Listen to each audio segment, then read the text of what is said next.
ठीक है।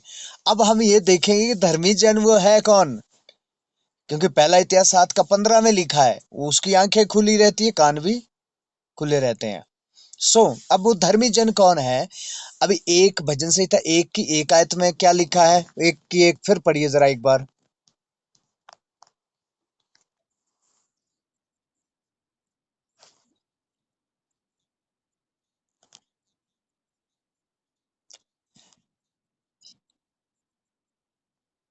क्या ही धन्य है वह पुरुष जो ना दुष्टों की युक्ति पे चलता है, जो ना पापियों के मार्ग में खड़ा होता है, और जो ना ठट्ठा करने वालों के बीच में रहता है। अभी ध्यान दीजिए, अब ये धर्मी जन की क्वालिटी है।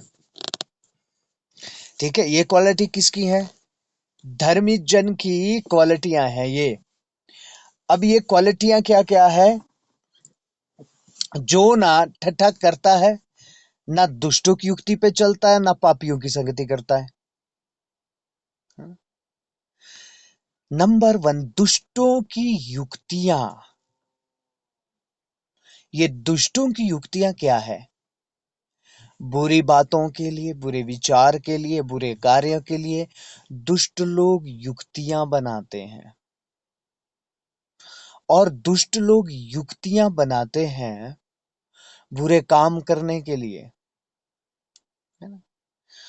और दुष्ट लोग युक्तियां बनाते हैं खून करने के लिए। दुष्ट लोग कई तरह की युक्तियां बनाते हैं। अभी ये क्या बोलता है, वो दुष्टों की युक्ति पे बिल्कुल नहीं चलता, वो दुष्टों की बात को बिल्कुल नहीं मानता। और दूसरा क्या है, वह पापियों की संगति में भी नहीं बैठता। नहीं बैठता का मतलब, अब पापी तो सारी दुनिया में सब लोग तो पापी है ना। हम्म तो रहना, चलना, फिरना, उठना, बैठना तो पापियों के संगी है। हम्म और शास्त्री फरीसी यीशु को भी बोलते हैं, ये तो पापियों के साथ उठता बैठता, इसका तो नाता किसके साथ है, पापियों के साथ है। पापियों के साथ उठने बैठने का मतलब है, जो पापियों के साथ पाप करने के लिए उठता बैठता नहीं है। जो पापियों के साथ पाप करने के लिए जो उठता बैठता नहीं है, वह धन्य है वो पुरुष। और लिखा है, ना ही तो वो ठट्ठा करने वालों की मंडली में रहता है। ठट्ठा सब समझते हैं, है ना। ठट्ठा सब समझते हैं, ठीक है। ना तो वो किसी का ठट्ठा करता। ठट्ठा का मतलब क्या है, एक हंसी मजाक होता है और एक ठट्ठा होता है। ठट्ठा का मतलब क्या है, किसी को किसी को बातों के द्वारा या कार्य के द्वारा किसी को नीचा दिखाना, वो ठट्ठा करना है। जैसे कुछ लोग बहरों का ठट्ठा करते हैं, लंगड़ों का ठट्ठा करते हैं, अंधों का ठट्ठा कर, वो ठट्ठा है। बाइबल कहती है, बहरा अंधा भी मेरे द्वारा ही बनाया गया है, आना तो मेरे पास ही है। Hallelujah, hallelujah. और आगे दूसरी आयत में क्या लिखा है,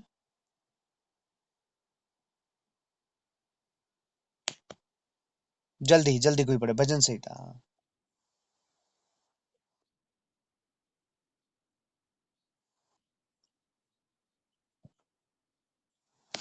वह तो यहोवा की व्यवस्था से प्रसन्न रहता है और उसी पे रात दिन ध्यान करता रहता है। ये 1 और 2 आयत आप पढ़ लो और ये समझ लो, ये जो 1 और 2 आयत है, ये है क्वालिटी किसकी, धर्मी जन की, जो परमेश्वर का धर्मी जन है। वो हर समय काय से आनंदित रहता है, वो परमेश्वर की व्यवस्था पे आनंदित रहता है और उसी पे ध्यान करता रहता है। हालेलुया। उसका आनंद क्या है, परमेश्वर की व्यवस्था यानी कि परमेश्वर का वचन, उसका क्या है, आनंद। वह उस वचन के ऊपर ध्यान करता रहता। ध्यान करता मतलब एक बार पढ़ के भूलता, छोड़ता नहीं है उसको, लेकिन उस पर ध्यान करता रहता कि प्रभु ने कहा क्या है। वह परमेश्वर की व्यवस्था पर दिन रात ध्यान करता रहता है और वो उसी में ही मगन रहता है। ये धर्मी जन है। ये कौन है? ये धर्मी जन है। तीसरी आयत भी पढ़िए।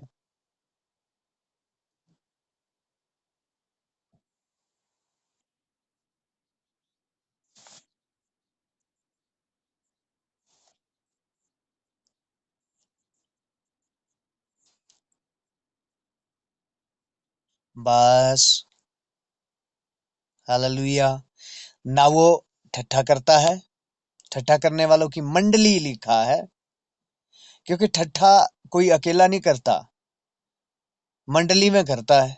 मंडली में यानी मिलके, दो चार लोग मिलके किसी का ठट्ठा करते हैं।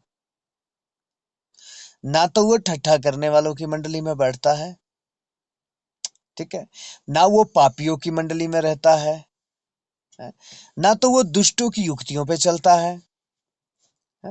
दुष्टों की कई युक्तियां हैं, पैसे कमाने की भी युक्तियां होती है, चोरी करके, खून करके, डाका डाल के, ठीक है।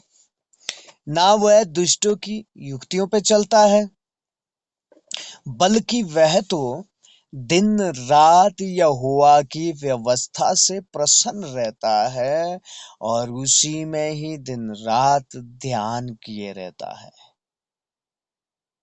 हालेलुया। इसीलिए जो कुछ भी वो पुरुष करेगा वह सफल होगा, लिखा है ना। इसलिए वो पुरुष जो कुछ भी करेगा वह सब सफल होगा, पक्का सफल होगा। और वो है कैसा? है मालूम कैसा है वो? बहती नाली के किनारे वाला वृक्ष, जो सूखता ही नहीं है। वो धूप में वो नहीं सूखता, वो किसी भी परेशानी में, किसी भी दिक्कत में वो मुरझाता नहीं है, उसके पत्ते हर समय लहलहाते रहते हैं।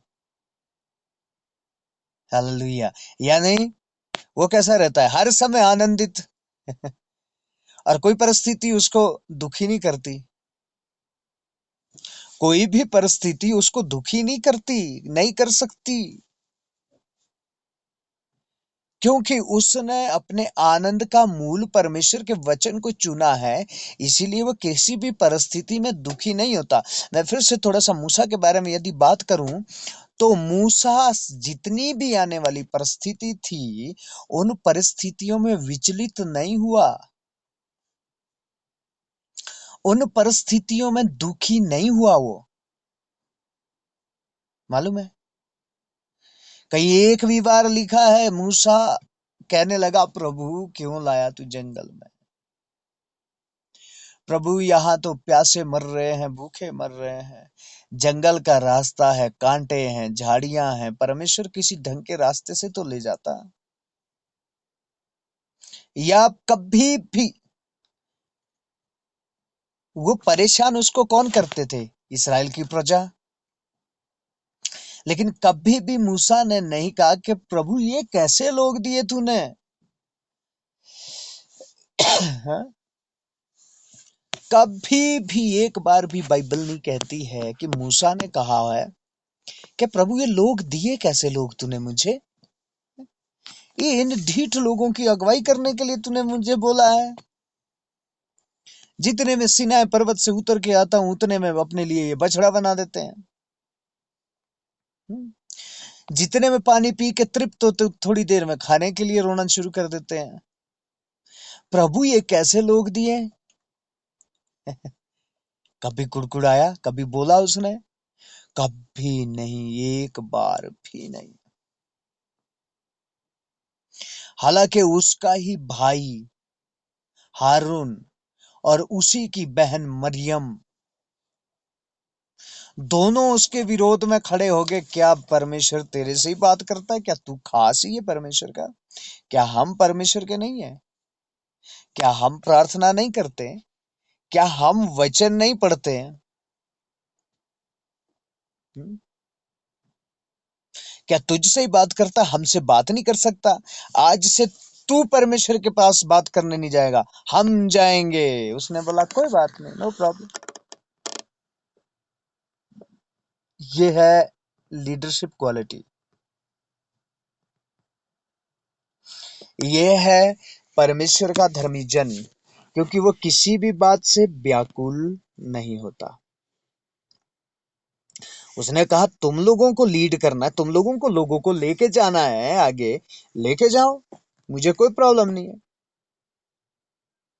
लेकिन याद रखे, यदि परमेश्वर ने तुम लोगों के द्वारा लेके जाना है तो ओके, परमेश्वर लेके जाएगा। लेकिन यदि उसने नहीं लेके जाना है तो परमेश्वर मेरे ही द्वारा लेके जाएगा।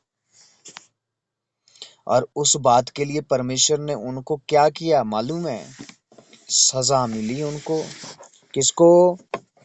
हारून और मरियम को सजा मिल गई, कोड आ गया। क्या आ गया? कोड। कारण क्या है? और कारण क्या है, क्यों कोड आ गया? क्योंकि वो परमेश्वर की ओर देख के नहीं चल रहे थे, वो मूसा की ओर देख के चल रहे थे कि मूसा तो कुछ बड़ा ही खास आदमी बन गया। 20 लाख लोगों के ऊपर एक आदमी 20 लाख लोगों का लीडर बन गया। हाँ, ये कैसे हो सकता है? हम कहाँ हैं फिर? शायद हारून बोलता का पता नहीं है तुझे कि जब तू वहां मिस्र में था, तुझे बोलना नहीं आ रहा था, तो पता है मैंने तेरे लिए बोला। हुँ? बोलता होगा ना। मूसा ने कहा जो तुम चाहो वो तुम करो, लेकिन मैं तो एक बात चाहता हूं, मैं कुछ करूंगा नहीं, मैं परमेश्वर को करने दूंगा। जो परमेश्वर चाहे वो करे बस। हालेलुया। मुझे मेरे करने से, तुम्हारे करने से मतलब नहीं है, मुझे परमेश्वर के करने से मतलब है। हालेलुया। एक बार भी नहीं कुड़कुड़ाया। इसीलिए धर्मी जन कौन है, याद रखें। धर्मी जन है कौन? बड़ी बड़ी बातें बोलने वाला धर्मी जन नहीं है।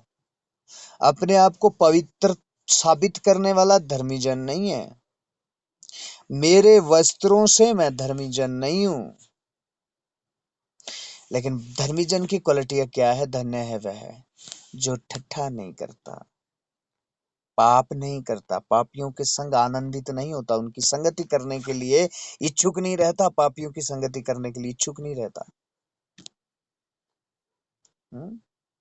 ना ही तो दुष्टों की युक्तियों पे चलता है, उस युक्ति से हट जाता है,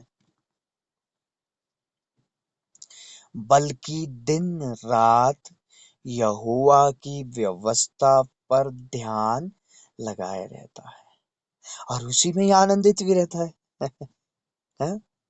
बहुत लोग ठट्ठों में आनंदित होते हैं, पाप करने में आनंदित होते हैं, दुष्टता की युक्तियों में आनंदित होते हैं, लेकिन ये आदमी तो परमेश्वर की व्यवस्था से आनंदित होता है, परमेश्वर के वचन से आनंदित होता है। ये अपना ध्यान दिन रात वचन पे लगाए रहता है, सोता है, याद करता है परमेश्वर तू कितना महान है, तूने कितने महान कार्य किए। इसलिए दाऊद कहता है प्रभु तेरी महानता को मैं बयान करूं तो कैसे करूं? जब मैंने चख कर तुझे देखा तो तू तो बहुत भला है, तू तो भला है प्रभु। हालेलुया। इसीलिए क्या कहा है, वो उस वृक्ष के समान है जो नालियों के किनारे लगा हुआ है, यानी कि जल के किनारे। जल कौन है? यीशु ने कहा मैं जीवन का जल हूं। और जो वृक्ष उस जल के पास लगा है वो हरा भरा लहलहाता हर समय रहेगा।